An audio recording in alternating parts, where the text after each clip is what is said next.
Segunda de Pedro 2:4. No sé si lo vamos a tener aquí. ¿Sí? ¿Lo vamos a tener en pantalla? Ok, muy bien. Para aquellos que no tienen Biblia o que no pueden leer, o para aquellos que ya el brazo le queda corto, porque a veces llegamos a una edad ya, Vicente, que la Biblia hay que ponerla de lejos. O sea, algunas hasta parece que están guapos con la Biblia cuando la leen porque les pican hasta los ojos. Claro, porque que llega una edad. Pero lo vamos a tener aquí para los que no pueden leer.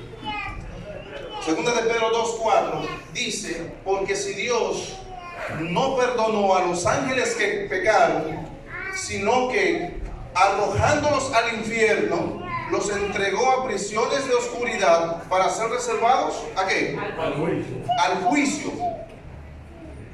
Miren, hermanos, este texto, que por cierto también se encuentra en Judas 1:6, donde dice a los ángeles que no guardaron su dignidad, sino que abandonaron su propia morada, los guardó Dios bajo oscuridad en prisiones eternas para ser reservados para el juicio del gran día. Es el mismo texto. Usted compara Segunda de Pedro 2:4 y Judas 1:6, es el mismo texto con algunas palabritas de diferencia, pero se refiere a lo mismo, el mismo texto. Pero el asunto es, hermanos, que este texto, aunque simple y fácil de entender, triste y dolorosamente es malinterpretado por la mayoría de las iglesias cristianas de hoy día y por muchos adventistas también. ¿Por qué no? Pues muchos creen que es que Dios tiene como una especie de cueva o caverna en algún lugar de la tierra, una especie de hoyo profundo, lugar subterráneo, donde los ángeles que pecaron, que desobedecieron, están guardados, están prisioneros. Como la Biblia dice que Dios los entregó a prisiones de oscuridad, pues muchos creen eso. Y más que en este texto se utiliza, o sea, Pedro utiliza la palabra infierno cuando dice arrojándolos al infierno, los entregó a prisiones de oscuridad. Y esa palabra infierno aquí, hermanos, es la única vez en toda la Biblia donde se traduce de una manera diferente. Porque por lo general la palabra infierno se traduce de la palabra hebrea Seol y de la palabra griega Hades, que significa hoyo, tumba, sepultura, lugar de descanso, lugar de los muertos, lugar del silencio, entre otras cosas.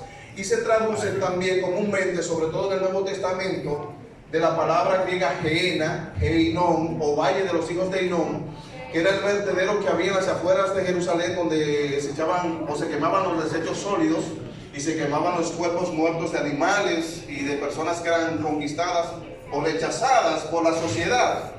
Así que aquí Pedro utiliza la palabra infierno, pero cuando usted busca un diccionario griego se va a dar cuenta que donde aparece infierno, la palabra que aparece es tártaro. Es el tártaro era una especie de cueva o caverna que había en la antigua Grecia, donde los antiguos griegos creían que ahí estaba la entrada al inframundo, al más allá. Por eso mucha gente dice que si no es en ese lugar, tiene que ser en un lugar parecido, porque Pedro está haciendo alusión a una cueva o una caverna. Por eso es que mucha gente cree que los ángeles que pecaron o que cayeron están en algún lugar debajo de la tierra, del planeta, en alguna parte. Sin embargo, hermanos, lo que muchos ignoran o desconocen es que Pedro sencillamente lo que estaba era ilustrando cuán bajo ellos habían caído y en qué condición habían quedado. Pues la expresión que Dios nos entregó a prisiones de oscuridad, lo que significa sencillamente es que a los ángeles que pecaron o que cayeron o que desobedecieron, como usted lo quiera decir, Dios los guardó o los preservó o los limitó, que es la palabra más correcta, al mundo oscuro, al mundo invisible, al mundo impalpable, al mundo que no se ve, al mundo de las tinieblas, al mundo espiritual. Es decir, que esos ángeles, Dios no les permitió, no les dio libertad para andar libremente como nosotros, por ejemplo, que podemos vernos, hablarnos, tocar, caminar, compartir. Los ángeles que pecaron, o sea, que se convirtieron en demonios, que cayeron, no se les permitió eso. De hecho, hermanos, dice el Conflicto de los Siglos que si se descorriera el velo de la invisibilidad, nosotros viéramos los aires atestados de demonios. Y en otra ocasión señala que si se abrieran nuestros ojos, viéramos los ángeles de Dios luchando constantemente contra los ángeles malignos por cuidar nuestras vidas, por salvaguardar nuestro ser. Por ende, hermanos, nosotros no podemos verlo. O sea, fueron destinados al mundo oscuro, al mundo invisible. No es que están debajo de alguna montaña o de alguna parte de la tierra, de un valle, en un lugar subterráneo, no. Sino que sencillamente los ángeles que pecaron fueron guardados en oscuridad, o sea, en prisiones oscuras, porque ellos no pueden andar manifestándose libremente, abiertamente como nosotros los seres humanos. A eso es que se refiere la Biblia. Por eso nosotros no podemos verlos, solamente pueden verlos, o sea, Satanás y sus ángeles, aquellos, por ejemplo, que trabajan para ese mundo, para el mundo de las tinieblas, aquellos que practican la hechicería, la brujería, el ocultismo, que pertenecen a sectas satánicas, que trabajan con el espiritismo, ellos pueden verlos. De hecho, hermanos, yo he tenido la oportunidad de leer algunos libros donde habla de algunas personas que han estado en este mundo, que han practicado la hechicería, la brujería, el ocultismo, que han pertenecido a sectas satánicas y que el evangelio ha brillado sobre ellos y se han convertido. Y ellos señalan, cuentan cómo en esas fiestas que ellos hacían cuando estaban en su mundo, fiestas de drogas, alcohol, orgías y hasta sacrificios humanos, ellos hacían en esas fiestas, y ellos cuentan cómo el mismo Satanás se les aparecía en persona y ellos podían verlo, sabían quién era, incluso se le aparecían ciertos demonios en ciertas formas que ellos sabían lo que eran, porque podían estar, al estar en este mundo podían verlo. Pero el resto de nosotros, hermanos, no, nosotros no podemos verlo porque Dios nos limitó. Por eso que el profeta de los siglos dice que si el velo se descorriera, vieran los aires atestados de demonios por donde quiera. Sin embargo, Dios lo guardó en prisiones de oscuridad para que no anden manifestándose abiertamente. Ahora, hermanos, ellos fueron guardados al mundo de las tinieblas, al mundo oscuro, al mundo espiritual, fueron limitados. A esto es que se refiere el apóstol Pablo cuando en Efesios 6:12, un texto que todos nosotros conocemos bastante bien, dice: porque no tenemos lucha contra sangre y carne, sino contra principados, contra potestades, contra gobernadores, ¿de qué? De las tinieblas, contra huestes espirituales de maldad en las regiones celestes. Es decir, Pablo está diciendo, nuestras luchas, nuestros problemas, no son contra aquellos que vemos, contra aquellos que están ahí frente a nosotros, sino contra aquellos que no vemos, contra aquellos que están en el mundo oscuro, en el mundo invisible, en el mundo que no se ve, en el mundo de las tinieblas. Nuestras luchas son contra aquellos que nosotros no podemos palpar, es lo que está diciendo Pablo. Ahora, hermanos, aquí está la respuesta a una gran pregunta que muchas personas se hacen y que probablemente a muchos de ustedes alguna vez se la haya hecho. Porque muchos dicen, si Dios es todopoderoso, si Cristo venció a Satanás, si Cristo lo aplastó en la cruz, si Jesús le quitó su poder, si Satanás es un enemigo derrotado, ¿por qué Él nos vence con tanta frecuencia? ¿Por qué Satanás nos hace caer una y otra vez? ¿Por qué nos hace hacer cosas que nosotros no queremos? ¿Por qué nos tumba con tanta facilidad? La respuesta, hermanos, es sencilla. Lo que pasa es que Satanás y sus ángeles, como acabamos de ver, fueron limitados al mundo oscuro, al mundo invisible, al mundo que no se ve, al mundo de las tinieblas, al mundo espiritual. Y nosotros los seres humanos somos materia, somos físicos, o sea, estamos en el mundo físico, somos palpables. Y Satanás y sus ángeles, como no pueden luchar, pelear contra nosotros abiertamente, lo que hace es que nos ataca desde ese mundo oscuro, desde ese mundo invisible, a nosotros que estamos en el mundo visible, en el mundo palpable, que estamos en el mundo físico, nos ataca desde allá, y por eso nos vence con tanta frecuencia y con tanta facilidad, porque no lo vemos. Porque eso es como luchar contra el hombre invisible. ¿Usted puede vencerlo? ¿Al hombre invisible? ¿Puede vencerlo? No. Por más débil que él sea, él siempre le va a ganar, por la sencilla razón de que usted no lo ve, no sabe dónde él está, cómo lo va a atacar y qué armas va a utilizar. Lo mismo pasa con Satanás y sus ángeles, que están en el mundo oscuro, en el mundo de las tinieblas, y lo que hace que nos ataca desde allá. Entonces a veces nosotros no sabemos dónde está, cómo está, qué está haciendo, qué está obrando, cómo está o qué está maquinando. o qué estrategia está empleando, nos ataca con eso y nosotros no lo vemos. Por eso, hermanos, es que nosotros los cristianos obligatoriamente, para poder luchar contra el enemigo y poder vencerle, y quizás usted dirá, bueno, pero ¿cómo así pelear contra el enemigo? Yo no puedo luchar contra Satanás porque él es más fuerte que yo. Recuerden, hermanos, algo interesante. Es cierto que Dios es quien nos da la fuerza, nos da el poder, que lucha por nosotros, pero recuerden que hay una parte en esa lucha que nos toca a nosotros, los seres humanos. Hay una parte, porque esa lucha, esos ataques de Satanás están directamente contra quienes.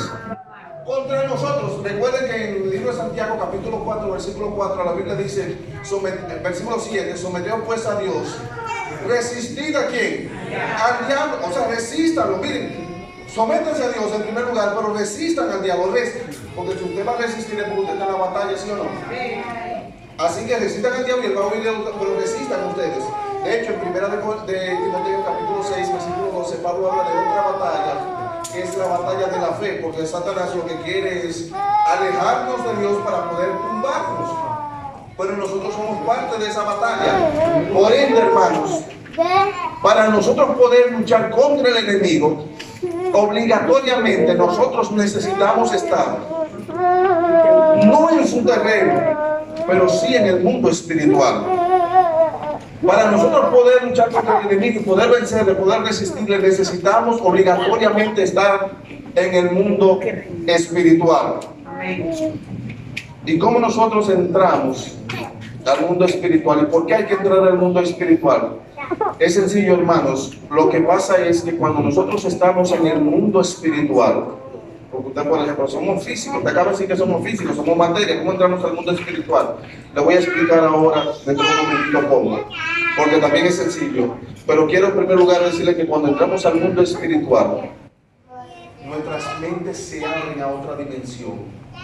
Hermanos, el mundo espiritual, miren, en la iglesia a veces se habla, como decía al principio, de la vida espiritual, como algo de que hay que ser espiritual para que Dios nos use. No, porque cuando somos espirituales, Dios nos usa más. El propósito de la vida espiritual no es solo que Dios me use más, sino que cuando yo estoy en el mundo espiritual, mi mente se abre y puedo ver cosas que de otra manera no podría ver, a menos que no esté en el mundo espiritual. Porque entrar al mundo espiritual, hermanos, es como entrar a una dimensión nueva, una dimensión diferente, que usted puede ver cosas inimaginables. ¿Cómo nosotros entramos al mundo espiritual? Es sencillo. En el libro de San Juan, capítulo 4, versículo 24, Jesús dijo, Dios es espíritu. Y los que le adoran, ¿qué cosa? Deben adorarle en espíritu y en verdad. Cuando nosotros sacamos tiempo para tener esa relación estrecha con Dios, cuando nosotros nos proponemos tener esa comunión directa con nuestro Salvador, cuando nuestras mentes están constantes en Dios, cuando nosotros, hermanos, nos dedicamos a Él, cuando nosotros sacamos tiempo para escudriñar las Escrituras, cuando nosotros sacamos tiempo para leer los libros del Espíritu y Profecía, esos libros que nos dan consejos, amonestaciones, reprensiones, llamados a la santidad, que nos revelan la voluntad de Dios de una manera más clara y amplia, cuando nosotros sacamos tiempo para orar, para estar en comunión con Dios, cuando sacamos tiempo para predicar, para testificar por Él, para pensar en la grandeza y la maravilla de Dios y lo que Él ha hecho por mí, cuando yo hago todas esas cosas, que tengo esa relación con el cielo, Dios lo que hace es, no es que Él viene al mundo físico, sino que me toma y me entra ¿a dónde? En el mundo espiritual. Eso es porque esto es como la oración. ¿Se acuerdan lo que dice el Camino a Cristo acerca de la oración?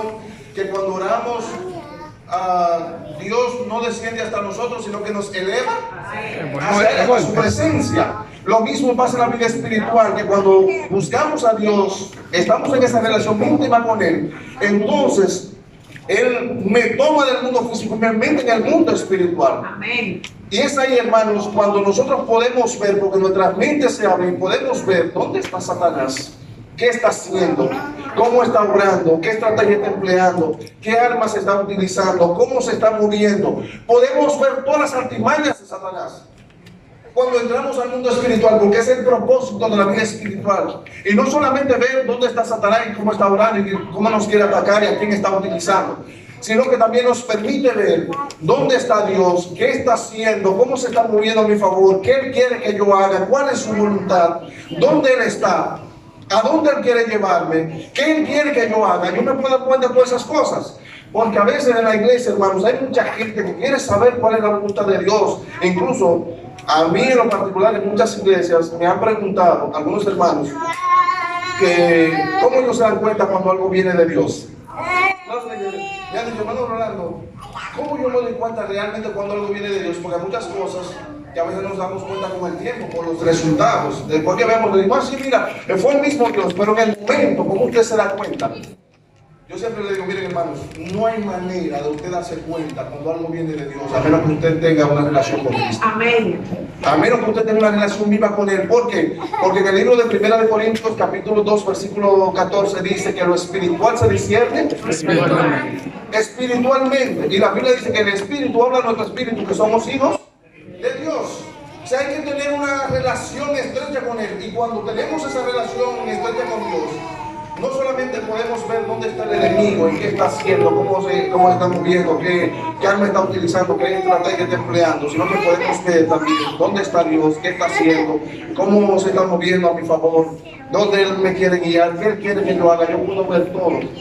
Porque la vida espiritual, hermanos, repito, es algo fascinante, es algo asombroso, va más allá de lo que nosotros nos imaginamos. Es como entrar a una dimensión nueva. Como que nuestros ojos se abren, como que estamos ciegos y nuestros ojos se abren porque podemos ver cosas que sencillamente son hasta indescriptibles. E incluso, miren hermanos, la vida espiritual es algo tan impresionante. Escuchen esto que les voy a decir, que a muchos quizás les está chocando lo que voy a mencionar ahora. Pero la vida espiritual es algo tan impresionante. Cuando estamos en el mundo espiritual, usted incluso puede ver hasta lo que el otro está pensando. Y quizás usted dirá, wow, pues espérate, ¿cómo va a ser eso? No huele como a espiritismo, como a adivinación. No, hermanos, cuando usted está en relación con Dios, usted puede ver hasta lo que el otro está pensando. Puede ver hasta dónde está Satanás. Y puede ver incluso hasta en quién está siendo utilizado por él. O quién hizo algo y por qué lo hizo sin que nadie se lo diga. Y quizás usted diga, bueno, esto como que está medio raro. ¿Cómo va a ser que yo puedo...? Claro, hermanos, no les estoy diciendo que cuando usted está en la vida espiritual usted va a andar por ahí mirando los rostros de la gente, mira, este está pensando tal cosa. No es a eso que me refiero. Ustedes me entienden. Es a lo que Dios, a lo que tenga que ver con lo espiritual, cosas que Dios quiera revelarle, cosas que sean necesarias ahí y que usted debe ver o conocer. No le abre la mente para que lo vea. Amén. Pero usted puede verlo, hermanos. Usted puede dar cuenta. Por ejemplo, yo he vivido algunas experiencias. Yo no soy, hermanos, más consagrado que nadie. Yo tengo mis defectos, mis debilidades, mis faltas, igual que ustedes. Incluso a veces con el tiempo, los tantos años que uno tiene en la iglesia, a veces uno, por los trajín, los trabajos y las cosas, a veces uno se descuida un poco y a veces uno no tiene la misma fortaleza espiritual. Pero Dios me ha permitido tener algunas experiencias. Por ejemplo, a veces yo estaba en algunas iglesias predicando, dando campañas, semanas de oración, y llegaba a veces a la iglesia. Y cuando llegaba, o sea, ya la iglesia pertenecía a Mansedumbre, y cuando llegaba, veía ciertas situaciones, me encontraba con ciertas cosas que alguien dijo, que alguien hizo tal cosa, había cierto revuelo en la iglesia. Y sin que nadie me dijera, hermanos, a veces yo me le acercaba a algunos hermanos, le decía, mira, fulano o fulana, yo sé que eso fuiste tú, y lo hiciste por esto y esto. ¿Y cómo tú lo sabes, Rolando? ¿Quién te lo dijo? Hermanos, cuando usted tenga una relación con Dios, usted puede ver más allá. Esa es la grandeza de la vida espiritual. Más de lo que usted se imagina. Así, hermanos, me decían, ¿y quién te lo dijo? Es verdad, mira, yo reconozco que, bueno, lo que pasó fue, bueno, ¿cómo tú lo supiste? O sea, uno se daba cuenta porque el Espíritu abre los ojos, la mente, hermanos, ver con la espiritualidad, o sea, el mundo espiritual. Cuando uno está en relación con Dios, hermanos, es algo impresionante. No solo eso, yo he ido a ciertos lugares, que quizás muchos de ustedes también esto les ha pasado. He ido a ciertos lugares que desde que llego siento que hay una presencia maligna en ese lugar, que el cuerpo se me estremece, que los vellos se me engrifan.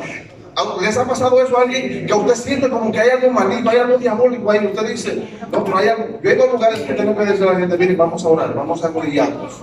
¿Por qué? Porque el Espíritu le revela que hay algo maligno ahí. No solo eso, hermanos, hay ocasiones que hasta cuando usted ve a la gente, a veces usted le ve como esa sombra negra, como esa oscuridad, donde esa persona como que tiene una cosa que es capaz de hacer cualquier cosa, ¿sí o no? ¿Lo han visto? Hermanos, el mundo espiritual es algo que va más allá de lo que nosotros imaginamos. No es un asunto de venir a la iglesia y de ser espiritual porque Dios quiere usarnos simplemente. Aunque de por sí ya eso es grande y maravilloso, ¿verdad? El ser usado por Dios. Pero el mundo espiritual va más allá de lo que nosotros nos imaginamos. Miren, yo viví una experiencia que nunca olvido. Yo fui a una iglesia a iniciar una serie de conferencias, y en esa iglesia que yo fui, algunos de los ancianos se me acercaron a mí y me pidieron que hablara con una hermana.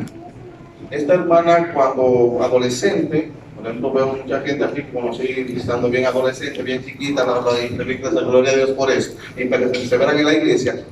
Pero esa joven, cuando adolescente, se apartó de la iglesia, se casó con alguien, ese hombre la metió en el mundo de las bebidas, ellos tuvieron problemas con el tiempo, se dejaron y ella volvió a la iglesia. Ya una mujer ya madura, obviamente. Pero estando en la iglesia, seguía con la inclinación a tomar. Y cada cierto tiempo se apartaba un poquito, de que de una forma cuidadosa, se iba por ciertos lugares, tenía algunas amigas que influenciaban sobre ella y tomaba. Ella creía que la iglesia no lo sabía. Así que varios dirigentes de la iglesia, varios ancianos me pidieron que por favor hablara con ella, que la aconsejara, porque era una hermana muy querida, una hermana muy trabajadora, una hermana que era líder, o sea, una hermana de esta que la iglesia no quería perderla. Así que yo fui donde ella y comencé a hablar con ella y le dije lo que estaba pasando. Y ella me admitió que sí, que era verdad, que ella quería hacerlo, que eso estaba mal. Lo que pasa es que cuando ella estaba en ese mundo de la bebida, ella conoció algunas personas, algunas amigas sobre todo, que influenciaban sobre ella, y cada vez que la veía, pues a veces aunque no quería, dice ella, terminaba tomando porque ella influenciaba sobre ella. Y yo escuchándola así tranquilamente. Y cuando ella terminó de hablar, yo le dije, mirándola a los ojos, le dije, mira, te voy a decir lo que pasa. Tú sabes que no debes tomar, porque el Espíritu Santo te dice que eso está mal. Incluso hasta tu corazón te acusa cuando tú lo haces. Pero cuando tú tienes deseos de tomar, como tú sabes que no puedes ir por tu propia cuenta porque te acusa tu corazón, tu mente, el Espíritu te dice que no lo hagas, que eso está mal, tú sabes lo que tú haces. Tú te inventas un cuento, una salida, un compromiso, una diligencia, y pudiéndote ir por cualquier otro lado, te vas justamente por donde están tus amigas para que te llamen y terminen influenciando sobre ti para tu tomar. Cuando yo le dije eso, miren, esa hermana abrió sus ojos como dos lunas y se quedó así sorprendida. ¿Y cómo tú sabes, Rolando, eso? ¿Y quién? ¿Pero tú eres un profeta? Porque es verdad, tú me... Yo dije, no, yo no soy profeta. Lo que pasa, hermanos, cuando estamos en relación con Dios, aún hasta lo que la gente cree que otro no lo sabe, Dios te lo revela. Cuando tú estás en relación con Dios, hermano, el mundo espiritual va más allá de lo que nosotros nos imaginamos. Y yo quiero que en esta mañana usted vea cuál es el propósito de la vida espiritual. Que no es solo para que Dios me use más, que repito, como digo ahorita, ya de por sí es algo grandioso ser usado por Dios. Pero la vida espiritual es algo más grande y más amplio de lo que nosotros nos imaginamos. Si ustedes encuentran que lo que yo les estoy diciendo aquí es un poquito fuerte o extraño, porque quizás no se predica mucho esto en la iglesia, permítame decirle que la Biblia está llena de un montón de historias sobre eso precisamente. Por ejemplo, en el libro de Hechos, capítulo 16, la Biblia registra que Pablo y Silas fueron a Filipos a predicar. Y cuando están en Filipos, dice la Biblia que una muchacha que practicaba la adivinación los seguía por donde quiera que ellos iban, diciendo, estos son siervos del Dios Altísimo y anuncian el camino de la salvación. Ellos iban por una calle y ella iba detrás diciendo eso. Doblaba por una esquina y ella la doblaba también. Se detenían en la plaza y ella en la plaza se detenía y decía lo mismo. Estos son siervos del Dios Altísimo y anuncian el camino de la salvación. Hasta que dice la Biblia que no muchos días después, no agradando más a Pablo, Pablo se volvió, la reprendió y le sacó el espíritu. Incluso ahí es que los dueños de ella, que incluso la Biblia dice que sacaban grandes ganancias de ella, se alborotaron a la ciudad, y ahí es que meten a Pablo y Silas presos. ¿Se acuerdan cuando Pablo y Silas estaban cantando que vino un terremoto? Y esa historia es muy conocida, fue precisamente por eso. Ellos fueron lo que, gracias, sí, ellos fueron los que en ese momento hicieron ese alboroto para que Pablo y Silas cayeran presos. Ahora, la gran pregunta aquí es, ¿cómo Pablo se dio cuenta que lo que esta muchacha estaba haciendo era mal? Que era una trampa del enemigo. Porque aparentemente lo que ella estaba haciendo era bueno. Era Pablo y Silas siervos del Dios Altísimo solo. Predicábamos, anunciaban el camino de salvación. Claro. Si hubiera sido nuestro tiempo, hubiéramos dicho, con la poca espiritualidad que hoy día tenemos nosotros, hubiéramos dicho, mira lo bueno y lo poderoso, lo fuerte que es Dios, que usa a los enemigos para anunciar la verdad. Pero Pablo visualizó, vio a través del Espíritu que esto era un engaño, una estrategia de Satanás. Porque si Pablo no la reprende, si no le saca el Espíritu, el pueblo iba a pensar que el Espíritu que había en ella era el mismo Espíritu que había en Pablo y Silas. Y una vez que Pablo y Silas no estuvieran allí, el pueblo iba a quedar completamente engañado, porque iban a recurrir a ella, pensando que lo que había en Pablo y Silas era lo mismo que había en ella. Ese Espíritu divino que acompañaba a Pablo y Silas estaba en esa muchacha que anunciaba eso de manera falsa, que practicaba la adivinación. Y el pueblo iba a ser engañado, porque incluso la Biblia dice que ellos que sacaban grandes ganancias, lo que indica que mucha gente venía donde ella. A la hora que Pablo y Silas no estuviera, entonces más el pueblo se iba a abarrotar sobre ella. Pero ¿quién se lo dijo a Pablo? Hermanos, cuando nosotros estamos en relación con Dios, aún hasta lo que parece bueno, Dios nos revela si es malo. Lo podemos ver. No solo eso, en el caso de Pedro, conocido Pedro, Ananías y Zafira, ¿se acuerdan? La gente estaba vendiendo su propiedad y trayéndola a los pies de los discípulos. Ananías y Zafira vienen y venden una heredad, pero traen una parte y se quedan con otra. Que dicho sea de paso, hermanos, no era obligado traerlo todo.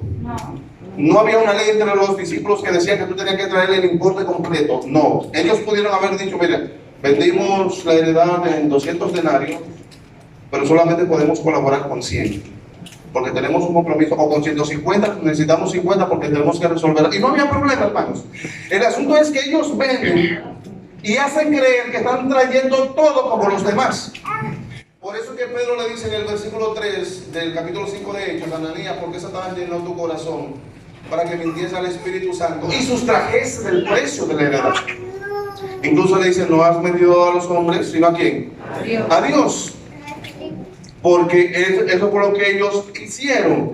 Incluso cuando Ananías muere, que Zafira no sabe, llega después Zafira, 2 horas después, 2 horas y pico después, y Pedro le dice, Zafira, ¿es verdad que ustedes vendieron en tanto? Sí, nosotros vendimos en tanto. Pueden leerlo ahí en la Biblia.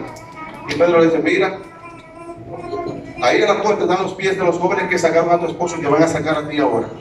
Porque ustedes se compusieron para mentir al Espíritu Santo, para mentirle a Dios.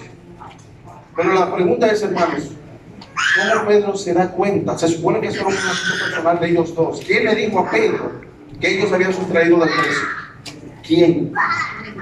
Hermanos, el Espíritu Santo, dice la Biblia. De hecho, cuando usted lee el capítulo 4 y el 5 de Hechos, se van a dar cuenta que la palabra principal es el Espíritu Santo. Que el Espíritu llegaba a la iglesia y se movía y hacían esto y todo. Y la palabra principal, la que más se repite, es el Espíritu, hablando del Espíritu Santo. Porque el Espíritu, repito, revela a nuestro espíritu que somos hijos de Dios. No solo eso. Otro caso interesante que encontramos en el libro de Lucas, capítulo 1. El sacerdote Simeón, ¿se acuerdan? Que Dios le había prometido que no moriría sin antes ver al Cristo. Así que un día él va saliendo del templo y María y José van con el niño. Él se detiene, va donde ellos, le quitan al niño de la mano y lo toma a él y le dice al Señor, Señor, puede dejar que tu siervo ahora descanse en paz, pues que mis ojos han visto la salvación de Israel. La pregunta es, entre tantos niños que iban con sus padres al templo, ¿cómo Simeón se dio cuenta que este era el Hijo de Dios? ¿Me están captando el punto, hermanos? ¿Cómo él se da cuenta que ese era? Cuando tú estás en relación con Dios, Dios te revela todo, tu mente se abre. Esa es la diferencia, hermanos, de la vida espiritual. Que la vida espiritual no es solo para que Dios nos use y hacer ciertas obras, es que el mundo espiritual nos hace ver la realidad en todo el sentido de la palabra.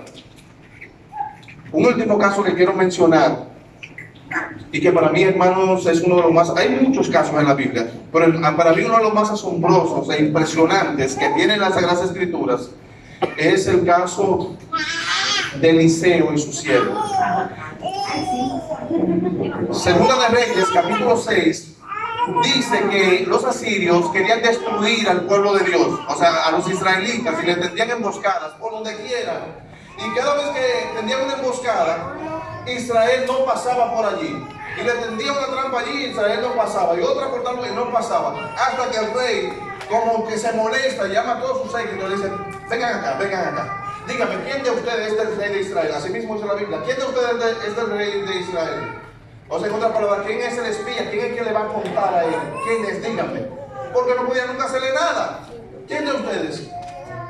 Y uno de ellos le dice: no, mi señor, rey mío. Lo que pasa es que ellos tienen con ellos al profeta Eliseo, el cual le revela al rey de Israel las palabras más secretas que tú dices en tu recámara. O sea, lo que tú estás hablando en tu cuarto, tú solo, que tú crees que nadie lo sabe, ya el profeta lo sabe. Ya lo sabe y se lo dice a Israel. Y miren, hermanos, si eso es grandioso, ¿saben qué? Para mí lo más grandioso es que el rey se molesta en extremo, el rey de los asirios, y manda un ejército grandísimo a buscar preso a Eliseo, que estaba en la ciudad de Dotán. Y cuando rodean la ciudad, al otro día se levanta el siervo de Eliseo. No sé, parece que fue hasta como de muñequitos, porque él se levanta a estirarse. Y cuando de repente ve la ciudad rodeada de ese ejército asirio por donde quiera, va donde Eliseo y le dice: pero, señor, ¿y qué haremos? Y Eliseo le dice: tranquilo, no te preocupes. Señor, ¿por qué mira? No, tranquilo, no te preocupes. Señor, dice Eliseo: Jehová, abre los ojos de este para que vea. Ábrele los ojos, por favor. Y cuando le abrió los ojos, ¿qué vio el siervo de Eliseo? Óigame, los montes, la ciudad, todo con un carro de fuego y un ejército grandísimo de gente de a caballo, de parte de Jehová, para cuidar a Eliseo y a él también. Pero él no me estaba viendo. Y Eliseo le dice: miren, lean ese capítulo, Segunda de Reyes 6. Es interesante, Segunda de Reyes 6, porque este lo dice de una manera natural. Dice: te ruego, Jehová, que abra los ojos de ese. Ábrele los ojos. Es que él no está viendo. Ábrele los ojos, por favor. Pero Eliseo no está viendo. Hermanos, cuando tú estás en relación con Dios, hasta ángeles tú puedes ver. Hasta cuando Dios se manifiesta en forma humana, tú puedes verlo. Hermanos, ustedes me regalan algunos minutitos más porque hay algo que quiero. Sí, no me gusta realmente, por eso había dicho que quería que con tiempo poder, ¿verdad? Regálenme unos minutitos más, no se preocupe, voy a tratar de terminar antes de las 5 de la tarde.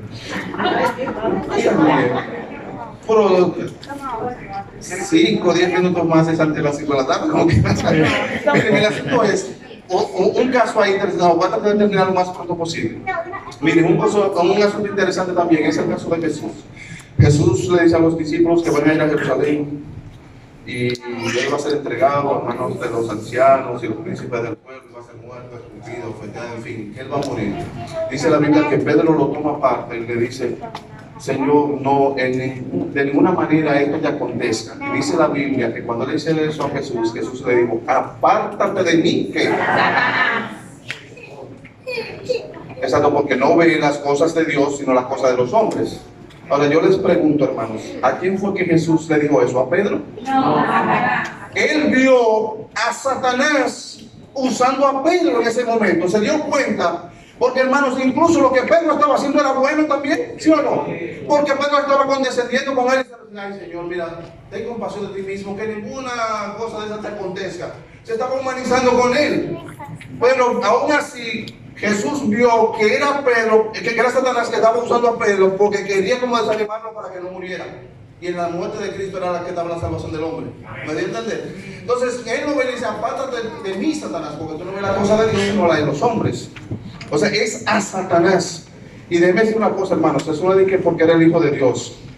Saben, yo tengo un estudio, tengo un tema algo que a veces los hermanos en las iglesias suelen creer que Jesús hizo muchas cosas y que porque él era el Hijo de Dios, hermano. Mientras Cristo estuvo en esta tierra, nunca usó su poder divino.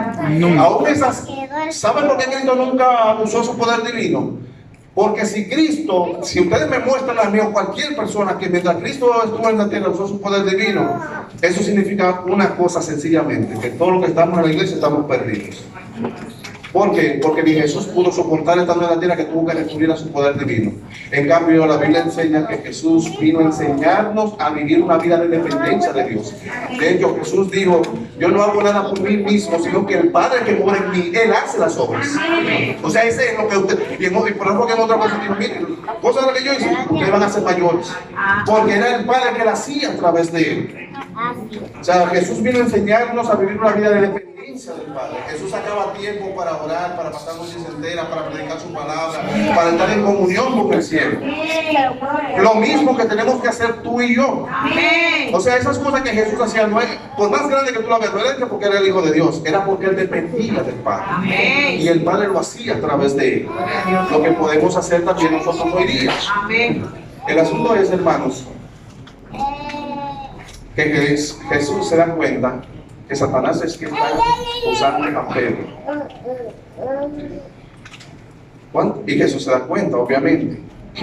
¿Cuántas veces Satanás no usa a nuestras esposas para servirnos de obstáculos a los esposos? Y nos usa a nosotros los esposos para servirle de obstáculos a las esposas. Y utiliza a los padres para hacerle de obstáculos a los hijos. Y los hijos a los padres, o usa a un amigo, a un vecino, a un compañero de trabajo, de la universidad, de nuestras familias o de la misma iglesia, y nosotros no nos damos cuenta que no es él, que no es el hermano ni la hermana, sino que es Satanás que lo está usando en el momento. Y a veces nos quitamos enemigos de ese hermano, dejamos de hablarle, lo aislamos por completo, nos molestamos con él, no lo buscamos más, porque un día dijo o hizo tal cosa, pero que no fue él, hermano. No somos capaces como Jesús ver que es que el hermano fue débil y que Satanás lo usó, que de hecho hay gente que dice, no, pero lo que pasa es que Satanás no puede usarte si tú no se lo permites. Pero hay un detalle, hay tres cosas rápidas que quiero mencionar ahí. Número uno, hermanos, Satanás puede usar a cualquiera en cualquier momento, porque el asunto de la consagración y la santidad no es algo que llegó una vez y se quedó ahí para siempre. Si tú descuidas tu relación con Dios en cualquier momento, claro que eso fuera lo ideal, que si llegamos a la santidad, a la consagración que Dios quiere, que ahí se quedara. Pero muchas veces nosotros, incluso ni siquiera es porque tú estés en pecado ni que estés haciendo cosas malas, a veces tú te pasas un mes, hasta una semana, dos o tres días, con muchas ocupaciones, con muchas situaciones, y tu conexión con Dios se rompe, ¿sí o no? A veces tú tienes tantas cosas que hacer y tantas preocupaciones que la conexión con el cielo se pierde, y en ese momento Satanás puede utilizarte para decir o hacer algo que no está bien. Otra cosa, hermanos, es que el asunto de la santidad, de la consagración, aún al que esté más santo y más consagrado de la iglesia, el enemigo en cualquier momento también puede usarlo. De paso, hay una cita que ya solamente se la citaré, se la diré, no la voy a citar por causa del tiempo, por donde la sierva de Dios dice que esas personas que son más consagrados y que parecen más finos y educados, voy a los testimonios en tomo 2, hay un capítulo un poquito duro, a la gente a veces no le gusta leerlo por lo fuerte, se llama Agentes de Satanás.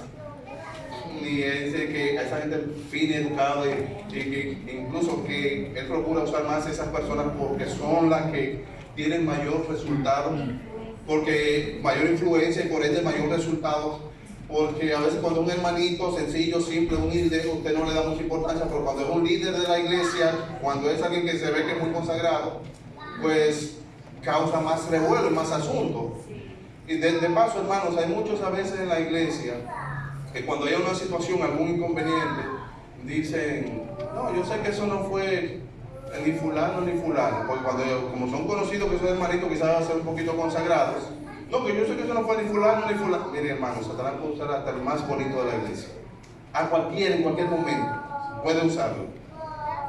Otra cosa, y la número 3, no confundamos una cosa con otra. A veces hasta el carácter en la iglesia se fusiona con la santidad. En la iglesia hay un concepto muy erróneo, con mucha frecuencia sobre la santidad. Hay muchos que creen que el hermano consagrado es el que casi no habla, que casi no comparte, que no se ríe, que no va a las actividades, que no está en los sociales, que cuando salimos de la iglesia de una vez se va, el que es medio antipático. Y cuando hay un hermano que es alegre, que es feliz, que habla, que comparte con los hermanos, que los abraza, que lo besa, no, ese hermano no es consagrado. Hermanos, eso no tiene nada que ver con eso. Hay que tener mucho cuidado con eso. Tenemos que tener una visión un poquito más amplia. El asunto es, hermanos, miren, para terminar, y espero que por favor no me apedreen allá afuera.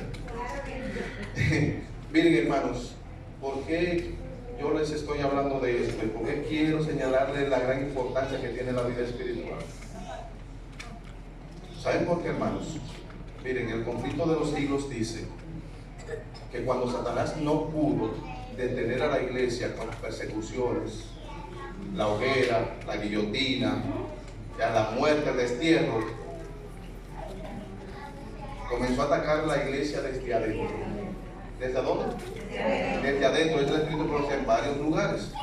Desde adentro. ¿Por qué? Porque a Satanás no le convenía, como decía un reformador, que la sangre de ellos era como semilla, que donde moría uno, ¿qué cosa? Se convertían cientos. Satanás dijo, no, yo quiero estorbar a la iglesia, y cuando mato a uno para infundirle temor y miedo, pues aparte de eso, por el testimonio de ese se me convierte en cientos, no me conviene. Comenzó a atacar a la iglesia desde adentro. Incluso, hermanos, el Espíritu de Dios señala que Satanás convierte gente a la iglesia. El conflicto de los siglos dice que mientras Cristo trata de traer a las almas verdaderamente arrepentidas, Satanás trae mucho más a su feligresía. En el capítulo titulado Las acechanzas del enemigo, dice que Satanás tiene obstáculos de los cuales él se vale para servirle a Dios. O sea, está hablando de la iglesia, dentro de la iglesia, que Satanás tiene obstáculos de los cuales, instrumentos de los cuales él se vale para servirle de obstáculos a aquellos que quieren ver crecer la obra y adelantar con ella. O sea, Satanás, claro, nosotros no nos compete determinar quién y no es. Nuestra misión es fijarnos en quién, en Cristo. Y de hecho, si usted lo encuentra duro, hermanos, eso fue lo que se refirió Jesús cuando habló del trigo y la cizaña. El trigo y la cizaña, los dos son cristianos, o las ovejas y los cabritos, son lo que son y lo que no son, están ahí juntos. Incluso en la parábola dice uno, Señor, vamos a reclamar la cizaña. No, déjenlos juntos hasta el final. Hasta el final, cuando vengan los ángeles a cegar. Entonces, hermanos, es un asunto que está ahí. Por eso es que con frecuencia, cada cierto tiempo, vienen hermanos, miren, y cuando hablo de la iglesia, no me refiero a esta, ustedes lo saben, estoy hablando como pueblo, como iglesia en sentido general. Vienen gente a la iglesia que son expertos en dividirla con sus chismes, con sus críticas, con sus señalamientos. Hay gente que lo que está mirando es donde los dirigentes cometen algún error para decir, mira, ese de que es anciano, fulano no debe ser anciano, o mira fulana de que es directora de jóvenes, y mira lo que... O sea, nada más vienen mirando lo que el otro hace mal. Hay hermanos que son expertos incluso en hacer que otros duden de las doctrinas de la iglesia. Hay hermanos que vienen, que son expertos, y ustedes lo ven ahí entre nosotros, son expertos en llevar a que la gente dude del espíritu de profecía. Que por eso la iglesia incluso está teniendo muchísimos problemas a nivel mundial, donde sea. Hay lugares que a mí me han invitado que me dijeron, mira, queremos que tú nos expliques esto sin el espíritu de profecía, solamente con las escrituras.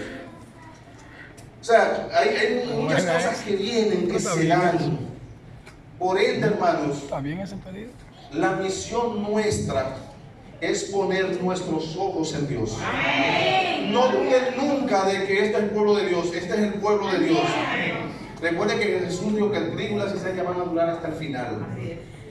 Tú lo que tienes que tratar de tener esa relación con Dios para que Dios te muestre dónde tú debes ir, cómo debes conducirte, cómo debes tratar a tal o cual hermano, dónde Satanás se está moviendo, qué está haciendo, qué arma está utilizando, qué estrategia está empleando, qué métodos suele usar para que no te dejes engañar, para que no te dejes entrampar, para que ni le coja odio al hermano, obviamente, porque no puedes cogerle odio a nadie, pero tampoco para que te veas involucrado en esa cosa de los problemas que a veces hay.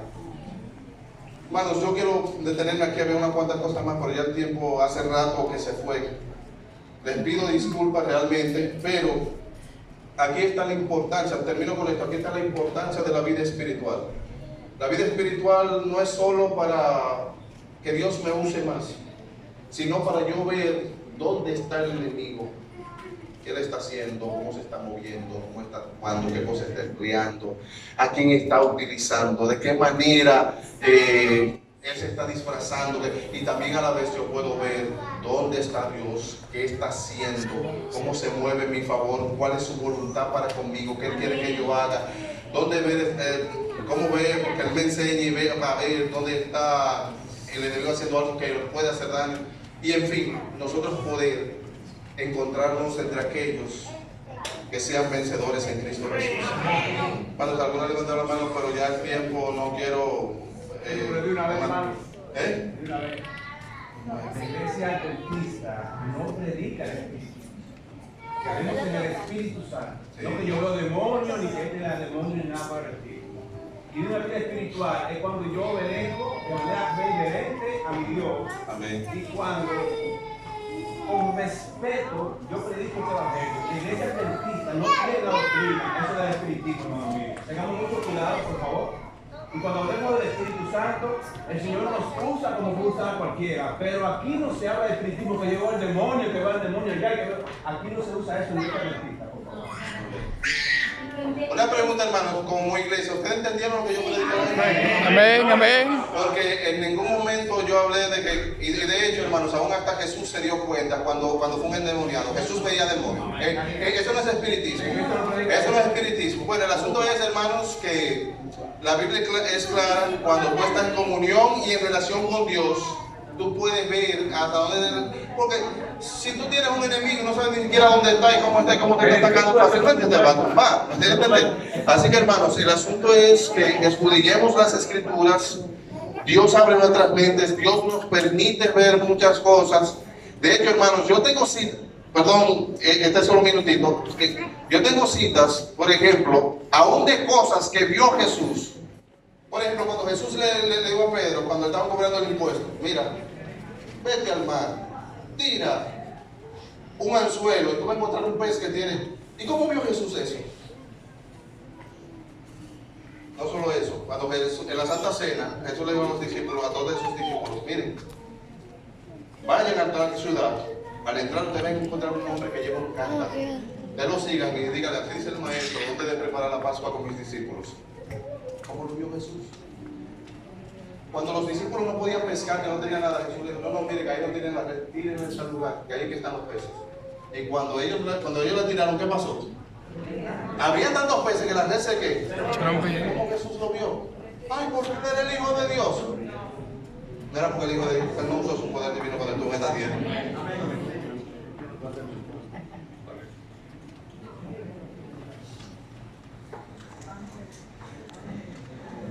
Bien, hermanos, para terminar vamos a ponernos sobre nuestros pies y vamos a cantar el himno 259.